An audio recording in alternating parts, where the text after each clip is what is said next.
អញ្ញនៈឬអវិជ្ជា8យ៉ាង1ទុក្ខេអញ្ញនៈមិនដឹងក្នុងកងទុក្ខ2ទុក្ខសមុទយេអញ្ញនៈមិនដឹងក្នុងហេតុនៃទុក្ខ3ទុក្ខនិរោធេអញ្ញនៈមិនដឹងក្នុងការរលត់ទុក្ខ4ទុក្ខនិរោធគាមនីបដិបទាអញ្ញនៈមិនដឹងក្នុងបដិបទាដែលដល់នៅការរំលត់ទុក្ខ5បពន្តេអញ្ញនៈមិនដឹងក្នុងការអតីត6អបរន្តេអញ្ញនៈមិនដឹងក្នុងការអនាគត7ពពន្តាបរន្តេអញ្ញនៈ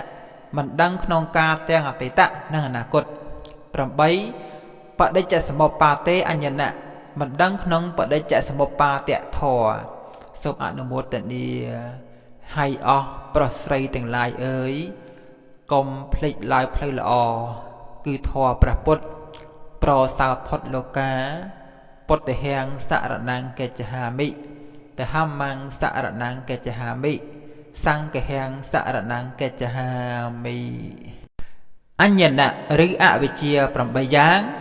1ទុក្ខេអញ្ញនៈមិនដឹងក្នុងកងទុក្ខ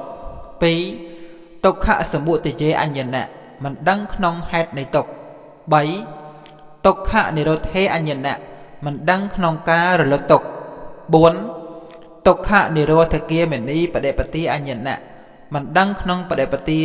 ដែលដល់នៅការរំលត់ទុក្ខ5បពន្តេអញ្ញនៈមិនដឹងក្នុងការអតីត6អបរន្តេអញ្ញនៈមិនដឹងក្នុងការអនាគត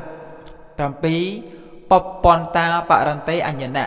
មិនដឹងក្នុងការទាំងអតីតនិងអនាគត8បដិច្ចសមុប្បាទេអញ្ញនៈមិនដឹងក្នុងបដិច្ចសមុប្បាទធម៌សូមអនុមោទនាហើយអស់ប្រុសស្រីទាំងឡាយអើយកុំភ្លេចឡើយផ្លូវល្អគឺធម៌ព្រះពុទ្ធប្រសើរផុតលោកា